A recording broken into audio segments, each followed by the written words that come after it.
APPSC ద్వారా భర్తీ చేసే ఉద్యోగాలకు సంబంధించి అభ్యర్థుల వయోపరిమితి పెంపు విషయంలో ప్రభుత్వం సానుకూలంగా ఉన్నట్లు కనిపిస్తోంది. శనివారం సాయంత్రం ముఖ్యమంత్రి చంద్రబాబుతో సమావేశమైన ఏపీపీఎస్సీ చైర్మన్ ఉదయ్ భాస్కర్ ఏపీపీఎస్సీలో సంస్కరణలకు సంబంధించి పలు కీలకమైన అంశాలపై చర్చించారు. ఉద్యోగార్థుల వయోపరిమితి సడలింపుపై ప్రభుత్వం ఆలోచిస్తున్నందువల్లే సోమవారం విడుదల కావాల్సిన ప్రకటనలు వాయిదా వేస్తున్నట్లు ప్రకటించిన ఉదయ్ భాస్కర్తో మా ప్రతినిధి నాగాంజనేయులు ముఖాముఖి. మరికొన్ని గంటల్లోనే విడుదల కావాల్సిన ఏపీపీఎస్సీ నోటిఫికేషన్లు కొంత వాయిదా పడినట్టే తెలుస్తోంది. దీనికి కారణం వయోపరిమితి విషయంపై గవర్నమెంట్ దీనికి సంబంధించి సుదీర్ఘమైన ఆలోచనలు చేయడంతో ఈ నోటిఫికేషన్ కనీసం ఒక వారం రోజుల పాటు వాయిదా వేసే అవకాశం ఉన్నట్టు మనకు తెలుస్తుంది.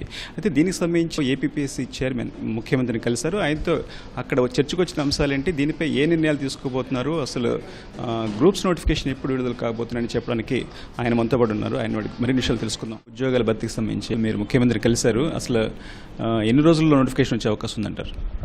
యాక్చువల్గా మేము ఈ నెల 31వ తారీఖు లోపు ఈ గ్రూప్ 2 నోటిఫికేషన్ ఇద్దామనే ఆలోచనలో ఉన్నామండి.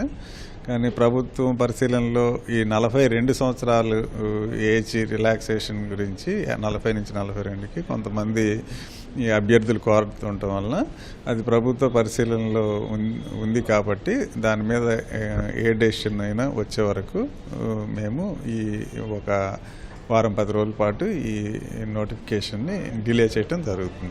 ఏజ్ మీద చాలా ఎక్కువ మంది నిరుద్యోగులు 42 ఏళ్ళు చేయాలని చెప్తున్నారు. దీనికి సంబంధించి ఏపీపీఎస్సీ కూడా గవర్నమెంట్ ముందుకు ఒక ప్రపోజల్ పెట్టింది. దీని మీద ప్రభుత్వం సానుకూలంగా స్పందించే అవకాశం మీ అబ్జర్వేషన్ ఏమన్నా మీరు గమనించారా? ప్రజల్లో కొంత అభ్యర్థుల్లో ఉన్నటువంటి విషయాన్ని మేము ప్రభుత్వం దృష్టికి తీసుకెళ్ళడం జరిగింది. ప్రభుత్వం సానుకూలంగానే తీసుకోవచ్చని నేను భావిస్తున్నాను. ఇయర్ క్యాలెండర్ అన్నది ఎప్పటి నుంచో అమలు చేస్తాం అనే విషయం అటు చాలా కాలంగా ఏపీపీఎస్సీ చెప్తూ వస్తుంది. అది ఈసారి ఇంప్లిమెంట్ చేయాలని చెప్పి ఒక ముఖ్యమంత్రి కూడా చాలా పట్టుదల ఉన్నట్టు తెలుస్తుంది. ఇయర్ క్యాలెండర్ అమలు విషయంలో ముఖ్యమంత్రి గారు ఇచ్చిన డైరెక్షన్ ఏంటి, ఏపీపీఎస్సీ తీసుకోబోయే చర్యలు ఏంటంటారు? ప్రభుత్వం దగ్గర నుంచి మేము ప్రతి సంవత్సరం కూడా ఏవైతే ఆ సంవత్సర కాలంలో ఫ్రెష్గా పోస్టులు ఖాళీ అయ్యాయో ఆ వివరాలను తెప్పించుకొని ఏవైతే రూల్ 6 ప్రకారం అన్ఫిల్డ్ పోస్టులు ఉంటాయో అవి కలిపి ప్రతి సంవత్సరం క్యాలెండర్ విధానంగా ఫిల్ చేయడానికి మేము డిసైడ్ చేశాము. దానికి ముఖ్యమంత్రి గారు కూడా సానుకూలంగా స్పందించారు.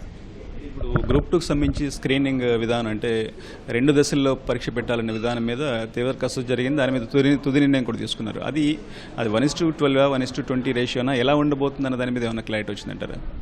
ఈ స్క్రీనింగ్ టెస్ట్లో నుంచి మెయిన్స్కి ఎంతమంది క్వాలిఫై అవ్వాలనే దానికి అది కట్ ఆఫ్ మార్క్ ఏదైతే ఉందో ఆ మార్క్ని డిసైడ్ చేసే అధికారాన్ని మేము ఏపీపీఎస్సీకి ఇవ్వాల్సిందిగా మేము ప్రభుత్వాన్ని కోరటం జరిగింది. అది పరిస్థితిని బట్టి మేము ఇప్పుడు ప్రస్తుతం 1:50 ఉన్నదాన్ని యూపీఎస్సీ తరహాలో క్రమక్రమంగా తీసుకుపోదామనే ఉద్దేశంతో మేము ఉన్నాము. డైరెక్ట్ రిక్రూట్మెంట్ విషయంలో 70-30 రేషియోలో పోస్టులు ఫిల్లింగ్ చేసే విషయంలో కొంతకాలంగా కొన్ని ఇబ్బందులు ఉన్నాయి. తర్వాత అది ఇంప్లిమెంట్ కూడా కావట్లేదు. ఆ విషయంలో మీరు ఏ విధంగా చర్యలు తీసుకోబోతున్నారంటారు? ఏవైతే డైరెక్ట్ రిక్రూట్మెంట్ పోస్టులు ఉన్నాయో అవన్నీ కూడా నార్మల్గా ఏపీపీఎస్సీ ద్వారా భర్తీ జరగాలి. ప్రస్తుతానికి ఏవైనా కొన్ని డిపార్ట్మెంట్లో ఆ డైరెక్ట్ రిక్రూట్మెంట్ పోస్టులన్నీ కూడా ఏపీపీఎస్సీకి రాని పక్షంలో అటువంటి పోస్టులన్నీ కూడా డైరెక్ట్ రిక్రూట్మెంట్ పోస్టులు ఏపీపీఎస్సీకి వచ్చే విధంగా చూస్తామని ముఖ్యమంత్రి గారు హామీ ఇవ్వడం జరిగింది. పోస్టులు ఖరారైన ఇంచుమించుగా నోటిఫికేషన్ ఇవ్వడానికి సిలబస్ కూడా ఖరారైపోయింది. అసలు ఎప్పుడులోగా మనం రాబోయే 2 రోజులు 1 వీక్లో అసలు నోటిఫికేషన్ ఎక్స్పెక్ట్ చేయొచ్చు అంటారు? మేము ఏవైతే మాకు ఇప్పటివరకు పోస్టులు ప్రభుత్వం ఇచ్చిందో 4009 దానికి క్యారీ ఫార్వర్డ్ పోస్టులు కూడా కలిపి అన్ని పోస్టులని కూడా మేము ఈ డిసెంబర్ 31లోగా నోటిఫికేషన్లు అన్నింటినీ కూడా విడుదల చేద్దామనే ఉద్దేశంతో మేము ఉన్నాం. సరే, ఏ నోటిఫికేషన్స్ ఇప్పుడు 1 వీక్లో ఫస్ట్గా ఇచ్చే నోటిఫికేషన్స్ ఏ అంటారు? ఫస్ట్ వెంటనే వీటన్నిటిలో మొట్టమొదటిగా మేము గ్రూప్ 2 నోటిఫికేషన్, దాని తర్వాత గ్రూప్ 3, దాని తర్వాత గ్రూప్ 1 నోటిఫికేషన్లు వరుసలో ఇద్దామనే ఉద్దేశంతో మేము ఉన్నాం.